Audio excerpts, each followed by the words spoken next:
ఇప్పుడు వాళ్ళ గురించి మనకి తప్పుగా చెప్పేటప్పుడు వాళ్ళ గురించి ఇంకెంతమందికి తప్పుగా చెప్తారు? అమ్మాయి అలాంటిది, అమ్మాయి అలాంటిది అని చెప్పి ఇంకెంతమంది తప్పు చెప్తారు. సో అందుకని అలాంటి జాగ్రత్తలు తీసుకోండి. ఎవరైనా మనకి తప్పుగా చెప్పినప్పుడు మన భార్యని మన లవర్ని కూర్చొని పెట్టుకొని హ్యాపీగా పైత్యమో ఈ విధంగా నీ గురించి తప్పుగా మాట్లాడుతున్నావు, ఎందుకు మాట్లాడుతున్నావు, నిజమా అబద్ధమా, ఎందుకు ఈ విధంగా జరుగుతుంది, జాగ్రత్తగా ఉండు పైత్యము, భద్రంగా ఉండు, ఈ విధంగా చేసుకోక అగడో బాకని జాగ్రత్తలు చెప్పాలి. నేను నా పైత్యానికి అదే చెప్పాను. ఏం బుజ్జిమల, అందుకేరా నిన్ను అడిగాను, అంతేగా నీ మీద అనుమానంతో కాదు.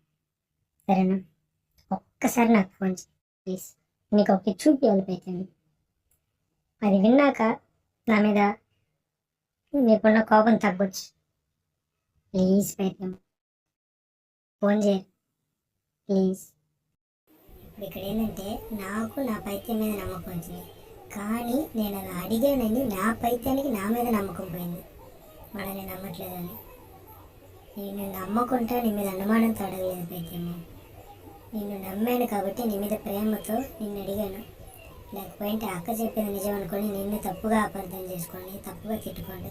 కానీ నేను అలా చేయలేదు పైత్యము. నిన్ను నమ్మి నువ్వు అలా చేయవని నీ మీద నమ్మకం ఉండింది కాబట్టి నిన్ను అడిగాను, ఈ విధంగా ఎందుకు చెప్తున్నారు పైత్యము అని చెప్పేసి.